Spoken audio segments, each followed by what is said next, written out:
જ્ઞાન મળી જાય. પછી મને શું કીધું ખબર છે? મારી ગંગાબુની દીકરી પેણે છે ને એટલે હું પોનો ને ડારો બધો કપાય છે ને તો એ તૈયાર છું એના માટે લ્યો. આ લેબરું બોલ્યું મને. પછી મેં કીધું કોઈ દુઃખ નથી થતું. એટલે મને શું કીધું ખબર?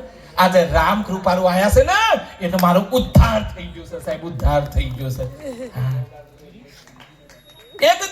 એક લેબરો મારા જોડે આવી વાતો કરી લ્યો કે મને રામ કૃપાના દર્શન થશે ને મારે 70 જન્મ સુધરી જા અને આપણે સુધારવા જ નથી જેઠોની દેરોડી નબળાઈ નથી નું સો કાકા પાછી થઈ જાય તરત જેઠાલાલની દયા. થોડા કાકા પાછી તમે જઈ આવો વડાલી એટલા બધું જેઠોની દેરોની સિરિયલો ખુલ્લી જ હોય અને પાછા આપણે પાછું ટીવી માંથી હીખે. હા હું આવું કરું તો કેવું રહું અને અમુક તો ટેસ્ટ કરે ઘરમાં. સાધુ કેરો સંગડો ના છોડું મેરે લાલ. તમને બધો એમ છે કે વાર્તા તો પછી અધૂરી રહી છે પણ રામ એક બાજુ જ્યાં રામ એક બાજુ જઈને પછી આમ કરી રામ લખ્યું ને પછી ધ્યાન પથરો ફેંક્યો દરિયામાં ડૂબી જો સાહેબ પથરો પથરા ફેંક્યું પણ ડૂબી જાય એટલે હનુમાનજી એમ થયું કે આ શેઠ છે બાજુ જતા રહ્યા. અમુક શેઠ જતા રહે તો રાજી થઈ જાય. અમુક શેઠ જોઈ કે થોડા તો હાશ શેઠ જાય આપણે એનો બે તો પાછા ખોલવા. પણ સાહેબ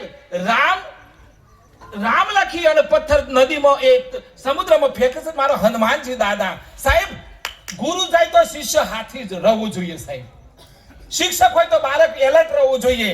માતા પિતા હોય તો દીકરી એલર્ટ રહેવા જોઈએ સાહેબ. ખડે પગે સેવા.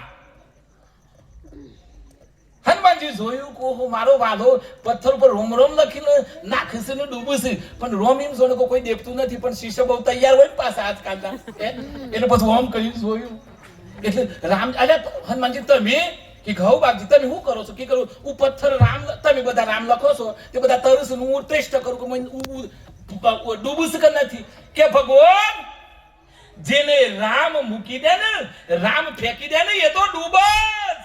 ખબર પડે તો તાળી પાડજો.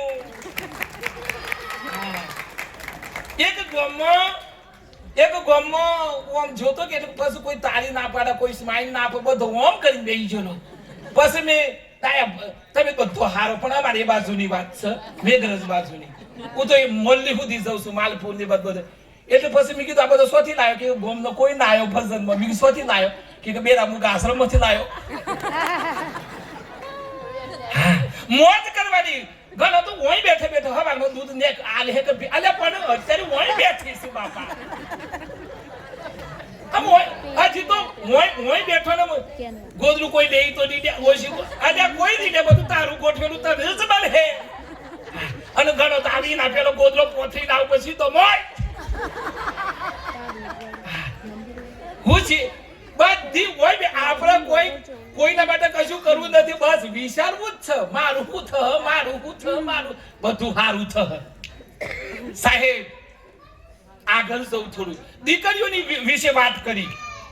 આજે એક સાધુ તમારી જોડે આજે મારો વાત ધોકલા થોડું છે ને પછી પ્રવીણભાઈ ને કીધું છે કાશીરો ખેંચજો. આમાં નક્કી જ કરેલું છે કાશીરો ખેંચવાનું એનું બેહી છે અને કાકા આ તો મેટ્રો ટ્રેન છે આજકાલ મોદી સરકારની હેર કોણ અને આમ તો ટ્રેનના પેલા પાટાએ હારા થઈ જાય. હા મારું બધું હોય છે એ જમ રિમોટ ફેરવી એમ હું ફેરું પણ હો ભરવા જેવી વાતો અને તો રોટલી ફેરવ કરે તમને આમ આનંદ જ કરાય કારણ મારી જોડે આનંદ સિવાય કોઈ સત નહીં સાહેબ. બાપજી બોલ્યા સચ્ચિદાનંદ રૂપ ભગવાન કી છે. તમે બધા આ તો આ શરીરનું નામ ગંગા આ શરીરનું નામ જમના આ શરીરનું નામ ગીતા આ શરીરનું ફલોનો આ શરીરનું નામ મગન સગત પણ અંદર તો કોણ છે? મારો રામ છે સાહેબ. રામ સાહેબ નું મોજ કરવાની રામ સાહેબ આનંદ કરો અને તમે વિચાર તો કરો તમે પ્રેમ કેટલું કરે છે મારો રોમ. હવારમાં ઉઠાડી દે. હા હવારમાં ઉઠાડી દે. આ તારો ઘરવાળો ના તારો સોરો ના તારો ડોરો. એક ગોમાં એક મુન્ન બે જોડિયા જન્મ્યા. ભાઈ ઓ ભરવા જેવી વાત છે. હા તે બે જોડિયા જન્મ્યા તો મોટા થઈ ગયા પ્રવીણભાઈ. બે મોટા થઈ ગયા ખબર જો પછી હગાઈ થઈ પણ લાયો ભાઈ બે હરખા જ દેખો કોપી ટુ કોપી હગાઈ મારી ભૂલી પડી છે અને મારો શિયો સમ પછી હા હું કીધું કે તમારે બે આ જોડિયા છે ને મારે દશા બગડી જશે આ શિયામાં સો ગોઠવાઈ દઉં પછી કીધું કે કાલથી નીચો નહીં રાખ્યું અત્યારે એક ક્લાસ 1 2 અધિકારી છે પણ આવું થાય હે અને ઘણું તો ખબરો તમને તેમ થતું કે હું હવારમાં આ તો મારા અંદરથી મોજ આવે તમને કહું છું આનંદ કરાય પણ ચલો દીકરીઓ ઉપર થોડું કહું મારો સગર સમાજ હું નાનો હતો ત્યારે મને થોડું કેમ લાગતું પણ આજે હું ગૌરવથી સગર સમાજને વંદન કરું છું સાહેબ આ સમાજને વંદન કરું છું આ સમાજના ગુનો અપરંપાર છે સાહેબ આ સમાજ મહેનતુ છે આ સમાજ આળસુ નથી આ સમાજ દાન કરે છે આ સમાજ સાહસિક છે પણ તમને એવું નથી લાગતું કે આપણે જિલ્લા હવે હું તો બધો સગર સમાજ મારે એ જ કેવું છે અને વિડીયો તો ઉતરાને ફરવો તો ફરે ના મારે તો સોમરીઓ ધણી છે બીજો કોઈ ધણી જ નથી હા એક જ ધણી અને આ રામકૃપાળુ મારા બાપ પત્યું અને બાપ બેઠો હોય તો સોરો લેર જ કરી સાહેબ અને સક્ષમ બાપ છે સાહેબ એના પગ પકડીએ ને તો 70 અવતારો 70 જન્મ સુધરી હોય સાહેબ હા આ તો કોઈ સામે આ તો તમે એમ લાગે કે રામકૃપાળુ પણ મન હું તો ઓળખી જ જો આ તો લાગે પણ રામ હોય તમને લાગે રામની મૂર્તિ અયોધ્યા બેઠી છે જો સાચું કહું છું જે તે વખતે રામ થયા પણ વર્તમાનમાં આપણે ઘેર રામ આવ્યો છે સાહેબ રામ તારી પાડો બાપુ જોડે બાપુ માટે તારી પાડો સાહેબ દીકરીઓને હું કરવા કહું છું જુઓ દીકરી ભણક એટલી ના દીકરા ભણ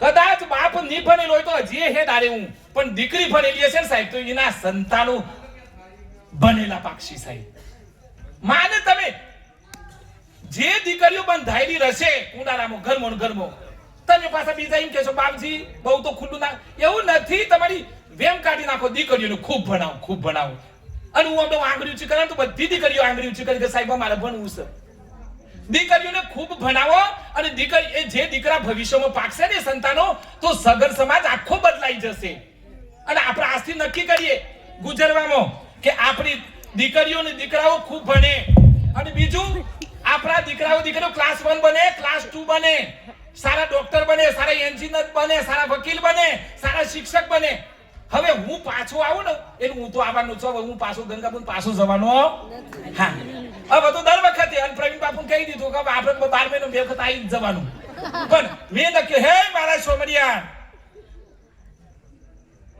ઓય મારા આ ગોમો ઓછામાં ઓછા 25 થી 30 જણા સરકારી નોકરી કરી એવા આશીર્વાદ ભગવાન આપજો બાપ અને બતાવું છે અન્ય સમાજને કેવું છે કે અમે સગર સમાજના છીએ ભગીરથ રાજાની દીકરીઓ છીએ ભગીરથ રાજાના દીકરાઓ છીએ અમે પણ ભણી શકીએ છીએ અમે પણ ટુ વાળી ગાડી અમારા આગળ હોય ને અમે બેહી શકીએ છીએ સાહેબ મારી દીકરીઓ સગર સમાજની સી જેવી છે સાહેબ ભણો બેટા ભણો અને સોમરિયાને કીધું અને મને ખબર છે કે પ્રવીણભાઈ લખી રાખો આ 10-15 વર્ષમાં આખું ગુજરાતમાં 25 રાતો નોકરી સરી જઈ હા ગેરંટી આવે પાછું ઠંડુ થઈ જાય